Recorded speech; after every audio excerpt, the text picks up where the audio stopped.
এমন একটা জাতি, এই জাতির সঙ্গে প্রতারণা করে শেখ মুজিব ডেকে নেয়, শেখ হাসিনা ডেকে নেয়। তখন কিন্তু সাংবাদিকরা প্রতিবাদ স্বরূপ এই প্রেস ক্লাবের সামনে জুতো পালিশের কাজ নিয়েছিল। সাংবাদিকদের যেমন দীর্ঘ ঐতিহ্য আছে আন্দোলন সংগ্রাম লড়াইয়ের, পাশাপাশি কিছু কুলাঙ্গারও আছে, এখনো আছে। এই পথে আসলে সত্যের পক্ষে কাজ করতে হবে। এই দেশেই এই প্রেস ক্লাবের সামনে একসময় শেখ মুজিবুর রহমান যখন সকল পত্রিকা 4টি বাজে বন্ধ করে দিয়েছিল, তখন কিন্তু সাংবাদিকরা প্রতিবাদ স্বরূপ এই প্রেস ক্লাবের সামনে জুতো পালিশের কাজ নিয়েছিল। শেখ মুজিবুর রহমান বাকশালের যখন প্রতিষ্ঠা হয়েছে, কিন্তু সাংবাদিকরা তার সাংবাদিকতা ছাড়ে নাই। সাংবাদিকদের যেমন দীর্ঘ ঐতিহ্য আছে আন্দোলন সংগ্রাম লড়াইয়ের, পাশাপাশি কিছু কুলাঙ্গারও আছে, এখনো আছে। একেবারে নেই এটা আমি বলবো না, এখনো আছে। সেই জন্য আপনারা যে মহতী উদ্যোগে যুক্ত হয়েছেন, আমি তাদেরকে বলবো, দেশ মাটি মানুষ এটা যদি ধারণ করা সম্ভব হয়, তাহলে আপনাদের পথ চলা সহজ হবে। যেমন এখন বাংলাদেশের সব থেকে গুরুত্বপূর্ণ ঘটনা আপনার সংযুক্ত যদি হতে পারে, অর্থাৎ 24-এ যে মহাপ্রলয়, মহাপরিবর্তনের যে ছাত্র জনতার ভূমিকা, সেই ভূমিকা যেমন ঊর্ধ্বে তুলে ধরতে হবে, এবং এটিও তুলে ধরতে হবে গণতন্ত্রে উত্তরণের জন্য আমাদের পথটা কি। গণতন্ত্রের পথ একমাত্র উত্তরণের, সেটি নির্বাচন।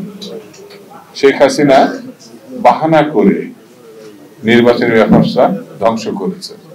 তথাকথিত নির্বাচন, সেখানে প্রশাসক ছিল, মানে পুলিশ ছিল, টিএনও ছিল, ডিসি ছিল, মানে নির্বাচন কমিশন ছিল, আওয়ামী লীগের লোকজন মিলেমিশে এই ভয়ঙ্কর ঘটনাটাকে দেশের সামনে জাতির সামনে আমাদেরকে ছোট করেছে। নির্বাচন তো হয়নি, কিন্তু নির্বাচনের নামে এটা চালিয়ে দিয়েছে। একমাত্র সাংবাদিকরাই সেটা তাদের অবস্থান থেকে যতটুকু প্রকাশ করেছে, যতটুকু পেরেছে, তারা কিন্তু জাতির সামনে, দেশের সামনে, বিশ্বের সামনে তুলে ধরেছে।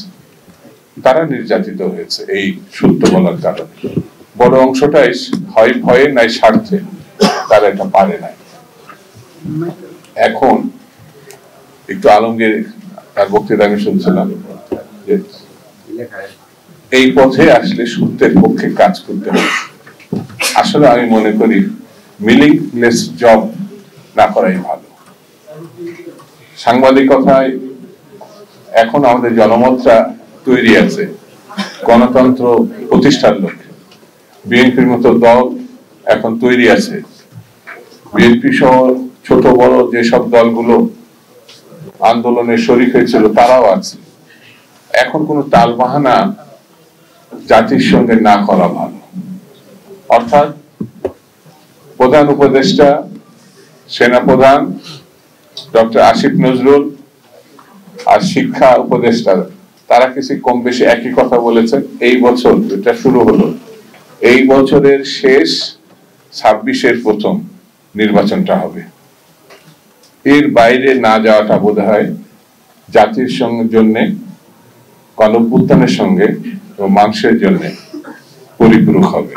এর বাইরে গেলে সন্দেহ সৃষ্টি হবে, তখন বিষয়টি বিতর্কিত হবে। আমি আজকে আপনাদের বেশিক্ষণ আর আটকে রাখবো না, শুধু এতটুকু বলি, বাঙালি জাতি, বাংলাদেশি মানুষ যুদ্ধ করে স্বাধীনতা অর্জন করেছে। তারা যা মনে করে সেটি যদি না পায়, তারা কিন্তু কারোর কাছে মাথা নত করে না।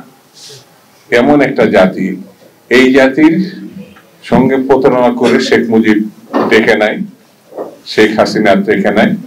আগামী দিনেও যদি কারোর মাথার ভিতরে এই প্রতারণার বিষয় থেকে থাকে, আমি তাদের অনুরোধ করব বাস্তবতায় আসুন, তাহলে বুঝতে পারবেন কোন কাজটা আগে করতে হবে, কোন কাজটা জরুরি। এই জিনিসটা যদি আপনারা বুঝতে পারেন, তাহলে অনেক সমস্যার সমাধান হয়ে যাবে।